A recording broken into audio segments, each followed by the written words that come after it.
Angel looked at him for a long moment, and something in her expression, exasperation, fear, the particular fondness of someone who has given up trying to change another person and decided instead simply to stand near them, settled into something quieter.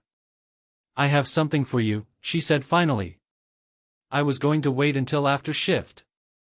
I don't think you're capable of waiting for anything, so I'll just say it now and let you ruin the surprise yourself." "Angel, what is it?" he asked. "I spoke to my father." She said it carefully, watching his face. "About the neural interface trials." Luke had heard the term before, the way every miner on the fourth tier had heard it, in fragments, in rumor, in the kind of half-believed gossip that drifted down from the administration levels like dust nobody could quite sweep away. A new mining technology. A direct neural connection between a single operator's mind and a fleet of autonomous excavators, dozens of machines moving as one, no hydraulics, no laser cutters scarred into a man's shoulders by the time he was 30. The administration had been quiet about it.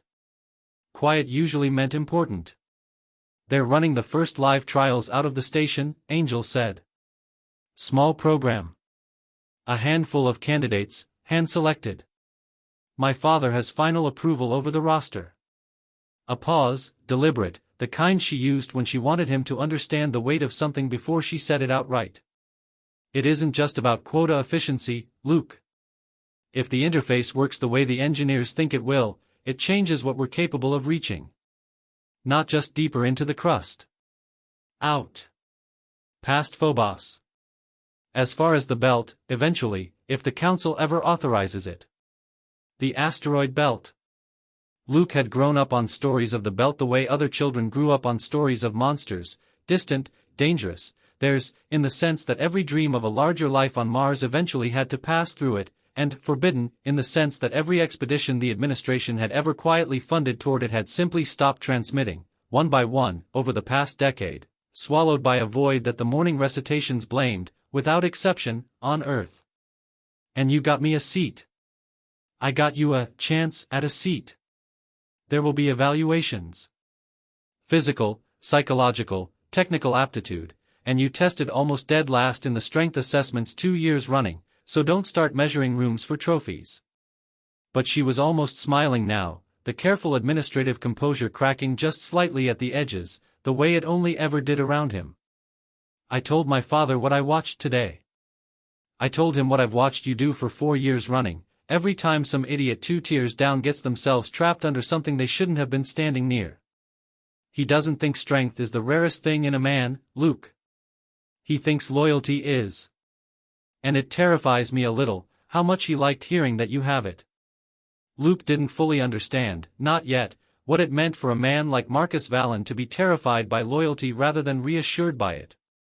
That understanding would come later, slowly, the way all of the worst truths about his world would come to him, not as a single revelation, but as a long, patient erosion of everything he had been certain was solid ground.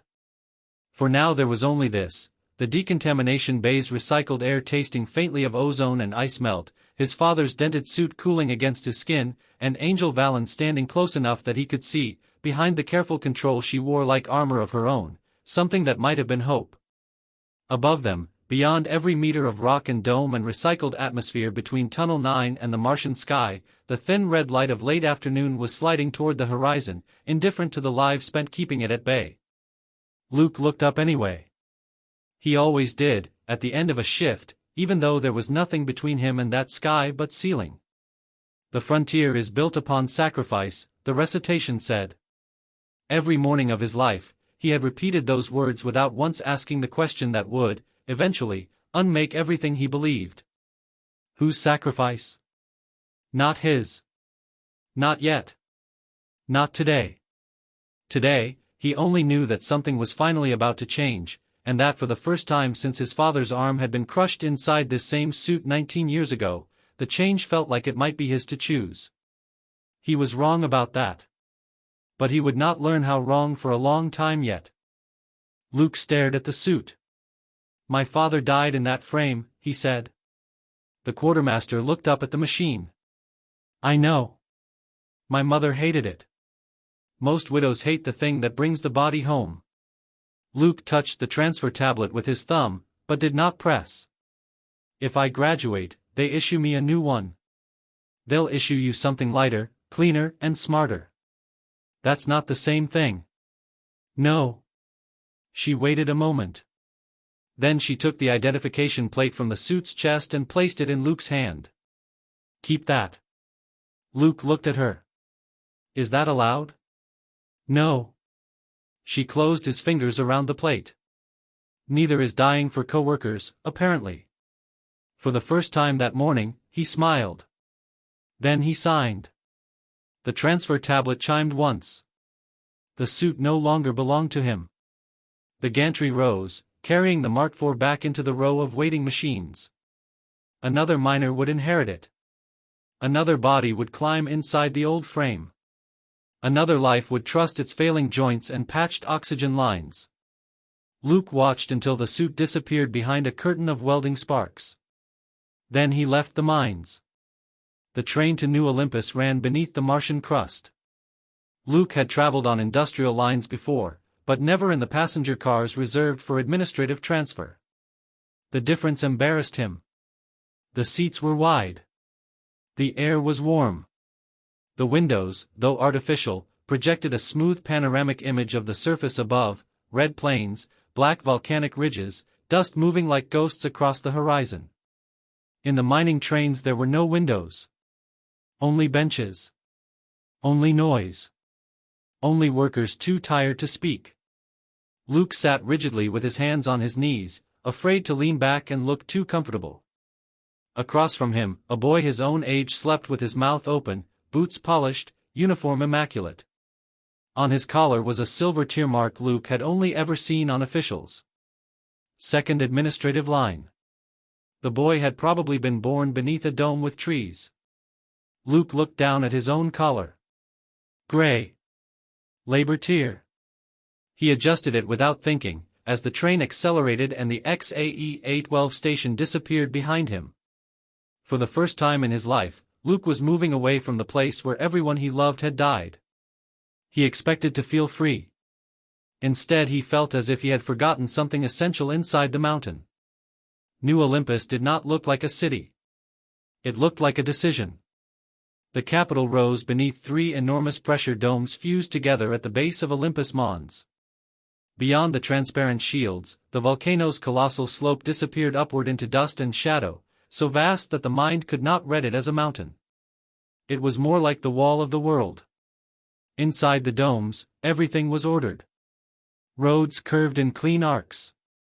Government towers stood in white columns, and transit lines moved without visible machinery. There were gardens. Real gardens. Not nutrient moss on factory walls. Not emergency algae tanks. Trees. Water. Grass. Luke stopped at the entrance terminal like a man seeing a miracle and trying not to show it. People flowed around him. Cadets, officers, engineers, administrators. No one stared at the trees. No one paused at the artificial river running through the central hall. No one seemed grateful for any of it. That unsettled Luke more than the beauty. A voice beside him said, "You look like you're planning to apologize to the floor." Luke turned. Angel Valen stood in the academy uniform of an administrative cadet, dark hair tied tightly behind her head, posture perfect, expression dangerously amused, and for a moment Luke forgot the noise of the terminal. "You look different," he said. "So do you." He looked down at his uniform. It was stiff, gray at the seams, borrowed from a supply office that had not expected a miner's shoulders. "I look like a maintenance panel." "You look like a cadet." "No. You look like a cadet." "I look like someone stole a cadet's clothes." Angel laughed. Several people turned. She lowered her voice. "Don't say that too loudly. They might believe you." Luke glanced at the crowd. "Do they know?" "Know what?" "That I don't belong here." Angel's smile softened. "Everyone belongs somewhere before they know how." "That sounds like something your father would say." "No. My father would say belonging is earned." "And you?" I think sometimes people are invited because someone finally noticed they were already necessary. Luke did not answer. She noticed the identification plate in his hand. Your father's? He closed his fingers around it. Yes. Angel nodded once, gently. No speech. No correction. That was one of the things Luke had always liked about her. She knew when meaning required silence. Then the academy bells rang across the terminal. Angel straightened. Come on. Orientation begins in 20 minutes. Luke followed her toward the gates of the Neural Operations Academy. Above the entrance, carved into black Martian stone, stood the words every child knew by heart: humanity endures through independence. Luke had repeated those words since he was old enough to speak. That morning, passing beneath them, he believed them completely.